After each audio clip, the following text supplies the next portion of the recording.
அனைவருக்கும் வணக்கம். தமிழ்நாடு ஒரு மிகப்பெரிய ஒரு துயரத்தில் இருக்கின்ற நேரம்.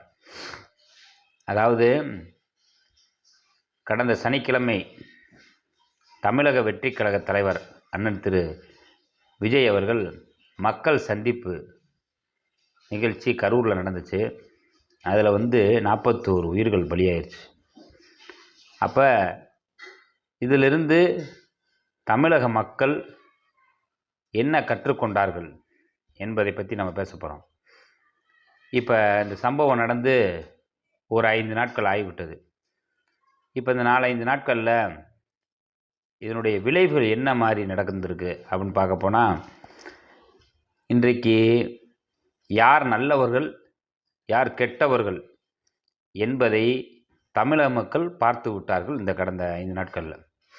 அது எப்படின்னு கேட்குறீங்களா? முதல்ல பாருங்களேன், கரூரில் அண்ணன் திரு விஜய் அவர்கள் மக்கள் சந்திப்பு நிகழ்ச்சின்னு வச்சுருக்கார். அப்போ அதற்கு என்ன பண்ணியிருக்கிறாங்க, ஒரு குறுகிய இடத்தை கொடுத்துருக்காங்க.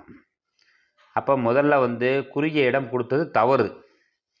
குறுகிய இடத்துல கொடுத்துட்டாங்க. கொடுத்து அங்கே மக்கள் கூட்டம் அதிகமாக வந்துருச்சு.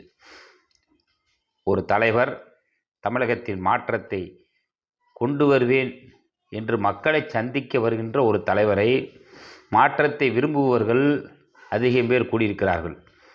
இது உளவுத்துறைக்கு தெரியும். ஒரு சின்ன பிரச்சனைனாலும், இப்போ நாங்கள் சமூக ஆர்வலராக இருக்கிறனால ஒரு சின்ன விஷயம்னாலும் உளவுத்துறை என்பவர்கள் துல்லிதமாக கணக்கெடுக்கக்கூடியவர்கள். எல்லா பகுதியும் ஆள் வச்சுருப்பாங்க. சந்து பொந்தில் கூட அவங்களுக்கு ஆள் இருக்கும். அப்போ எத்தனை பேர் வருவாங்க, என்ன நடக்குது அப்படின்றது தான் உளவுத்துறை. காவல்துறையில் உளவுத்துறை ஒரு முக்கிய பங்கு. அப்போ அந்த உளவுத்துறை என்ன பண்ணுறாங்க, கரெக்டாக சொல்லிடுவாங்க. இவ்வளோ பேர் கூடுறாங்க, இவ்வளோ கூட்டம் வரும், என்னதெல்லாம் நடக்கும் அப்படின்னு அவங்களுக்கு தெரியும். அப்போ தொடர்ந்து ஒரு திருச்சியில் ஒரு கூட்டம், அப்படி ஒவ்வொரு வாரமும் சனிக்கிழமை மக்களை சந்திக்கிறார். அது ஓய்வு நாட்களில் சந்திக்கிறார். அப்போ மக்களுக்கு இடையூறு இல்லாமல் ஒரு தலைவன் சிந்தித்து ஒரு செயலை செய்கிறார். அதில் இந்த காலாண்டு பரீட்சை லீவு. அப்போ அந்த மாணவர்கள் பூரா விடுமுறையில் இருக்கிறாங்க.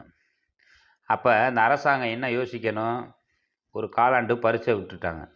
அதாவது முன்கூட்டியே திட்டமிட்டு தொலைநோக்கு பார்வையோடு இருப்பவர்கள் ஆட்சியில் இருந்தால் அங்கே நல்லது நடக்கும். தன்னை எதிர்ப்பவர்கள் இங்கே தலை நிமிரக்கூடாது, அவர்களுடைய புகழை கெடுக்க வேண்டும்